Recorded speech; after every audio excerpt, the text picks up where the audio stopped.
ராதே கிருஷ்ணா, வணக்கம். நான் உங்கள் சுகி அம்மா பேசுகிறேன். சுகி நிகேதனத்துக்கு ரெடி ஆகிட்டீங்க. கடவுள் வாழ்த்து சொல்ல போகிறீங்க. சொல்லுங்கள் பார்க்கலாம்.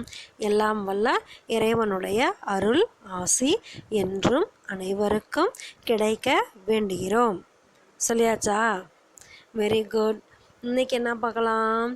இன்றைக்கி நம்ம ரொம்ப சந்தோஷமாக இருக்கணும்னா அதுக்கு என்ன செய்யணும் அப்படிங்கிறதுக்கு ஒரு கதை சொல்லலாமா? ஒரு சமயம் ஒரு பெரிய ராஜா ஒருத்தர் இருந்தாராம். அந்த ராஜா மக்களை எப்போவுமே சந்தோஷமாக இருக்கணும் அப்படின்னு சொல்லிட்டு நல்ல வழியில் ஆட்சி செஞ்சிட்டு இருந்தாராம். அந்த ராஜா 7000 வருஷம் இருந்தாராம். என்னடா அது 7000 வருஷம் இருக்காரா ராஜா அப்படின்னு நினைக்கிறீங்களா? அந்த காலத்தில் எல்லாரும் ரொம்ப பக்தியாக இருந்தாங்க. எல்லாரும் நல்லா இருக்கணும் அப்படிங்கிற நல்ல எண்ணத்தில் இருந்தாங்க. எப்போவுமே கடவுள் பேர் கேட்குற மாதிரி நிறையா சொற்பொழிவு அந்த மாதிரிலாம் நிறையா இது பண்ணிகிட்டு இருந்தாங்க. எல்லாரும் நல்லது நினைக்க என்ன ஆயிடுச்சு, அவங்களும் ரொம்ப நாள் நல்லா இருந்தாங்க. சரியா?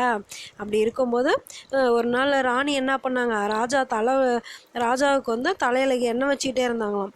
எண்ணெய் வச்சுக்கிட்டே இருக்கும்போது திடீர்னு ராணி அழுதுட்டாங்களாம். அழுத உடனே ராஜா எதனால் இப்படி அழுகிற அப்படின்னு சொல்லி கேட்டாங்களாம்.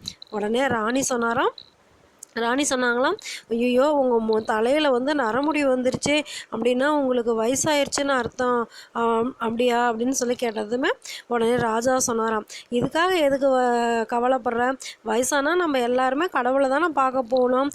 சரிவா, நம்ம இந்த இந்த நாட்டை அரசாண்ட வரைக்கும் போதும், நம்ம காட்டுக்கு போய் தவம் செய்யலாம். இந்த நாட்டை இங்கே இருக்க யாராவது இளைஞர்கள் பார்த்துக்கிட்டோம் அப்படின்னு சொன்னாங்களாம். உடனே ராஜாவும் ராணி என்ன பண்ணாங்க, காட்டுக்கு போய் தவம் செய்யலாம் அப்படின்னு சொல்லி போகும்போது உடனே நாட்டு மக்கள் எல்லாரும் வந்துட்டாங்களாம். நாட்டு மக்கள் எல்லாரும் ஏன் நீங்கள் இப்படி போகிறீங்க அப்படின்னு சொல்லி கேட்டாங்களாம். நீங்கள் இப்படி போனீங்கனாக்கா நாங்களும் உங்கள் கூடவே வருவோம் அப்படின்னு சொன்னாங்களாம். உடனே ராஜா சொன்னாராம், இல்லைப்பா, நான் எனக்கு மீதி எஞ்சிருக்கிறனால நான் காட்டுக்கு போய் தவம் செய்கிறேன் அப்படின்னு சொல்லி சொன்னாங்களாம். உடனே மக்கள் எல்லாம் சொன்னாங்களாம், நீங்கள் கொஞ்ச காலம் பொறுத்துக்குவாங்க, ஒரு 3 மாதம் கழித்து நாங்களே ஏதாவது ஒரு ஐடியா சொல்கிறோம், அது வரைக்கும் நீங்கள் எங்கேயும் போகக்கூடாது ராஜா அப்படின்னு சொல்லிட்டாங்களாம். உடனே ராஜாவை என்ன பண்ணார், மக்களுக்கு மரியாதை கொடுத்து அமைதியாக நாட்டிலேயே இருந்துக்கிட்டாரா ராஜாவா.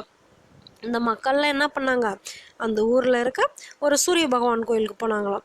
அங்கே போய் சூரியனை நோக்கி தவம் இருந்தாங்களாம். தவம் இருந்த உடனே சூரிய பகவானை அவங்களுக்கு காட்சி கொடுத்து, உங்களுக்கெல்லாம் என்ன வர வேணும் அப்படின்னு சொல்லி கேட்டாங்களாம். உடனே அந்த நாட்டு மக்கள் எல்லாருமே சொன்னாங்களாம், எங்கள் ராஜா ரொம்ப நல்லவர், அதனால் அவர் இன்னும் 10,000 வருஷம் வரைக்கும் எந்த நோய் நொடியும் இல்லாமல் இளமையாக இருக்கணும், எங்கள் நாட்டை அவரே ஆட்சி செய்யணும் அப்படின்னு சொல்லி கேட்டாங்களாம். உடனே சூரிய பகவானும் அப்படியே ஆகட்டும் அப்படின்னு சொல்லிட்டாங்களாம்.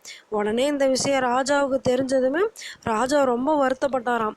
உடனே ராணி சொன்னாங்களாம், ஏன் இதுக்காக வருத்தப்படுறீங்க, மக்கள் எல்லாருமே உங்கள் மேலே எவ்வளோ பாசம் வச்சுருக்காங்க, அதை பார்த்து நீங்கள் சந்தோஷம் தானே படணும் அப்படின்னு சொன்னாங்களாம். அதுக்கு ராஜா சொன்னாராம், நான் மட்டும் 10,000 வருஷம் மட்டும் இருந்தனாக்கா எப்படி ஆகிறது, நீயும் இல்லாத இந்த மக்களும் இல்லாமல் நான் மட்டும் இங்கே தனியாக இருந்து என்ன பண்ண போகிறேன் அப்படின்னு சொல்லி சொன்னாங்களாம். உடனே ராஜாவும் ராணி என்ன பண்ணாங்க, வா நாமளும் போய் அந்த சூரிய பகவான்கிட்டயே தவம் இருக்கலாம் அப்படின்னு சொல்லிட்டு 2 பேரும் தவம் இருக்கிறதுக்காக போயிட்டாங்களாம்.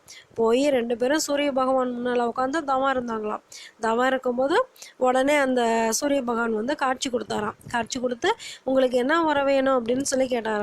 உடனே அந்த ராஜா சொன்னாராம், இந்த ராணி இந்த நாட்டு மக்கள் எல்லாருமே 10,000 வருஷம் எந்த விதமான நோய் நொடியும் இல்லாமல் எல்லாரும் நல்லா இருக்கணும் அப்படின்னு சொல்லி கேட்டாங்களாம். உடனே சூரிய பகவானும் அவங்களுக்கு அந்த வரத்தை கொடுத்துட்டாங்களாம். இதிலேருந்து என்ன தெரியுது, இப்போ நாம் மட்டும் சந்தோஷமாக இருக்கணும்னு நினச்சா பத்தாது, எல்லாருமே சந்தோஷமாக இருக்கணும் அப்படின்னு நினைக்கும் போது என்ன ஆகும், நாடும் நல்லாயிருக்கும், நாமளும் எந்த விதமான நோய் நொடியும் இல்லாமல் நல்லா இருப்போம். என்ன கதை பிடிச்சதா? கதை சீக்கிரம் சொல்கிற மாதிரி இருக்கா? உங்களுக்கு தான் இது ரேப் ஸ்டோரி. நம்ம சுகிநிகேதனத்தில் வர கதையெல்லாம் என்ன ஸ்டோரி, ரேப் ஸ்டோரி. இந்த ரேப் பாடல் மாதிரி சீக்கிரம் பாடுறாங்களா, அதே மாதிரியே நாமளும் சீக்கிரம் கதை சொல்லிடுறோம். ஏன்னா உங்களுக்கு கொஞ்சோண்டு டைமில் கதை சொல்லணும்ல, அதுக்காக. கதை பிடிச்சிருந்ததா? ஓகே, பாய். ராதே கிருஷ்ணா.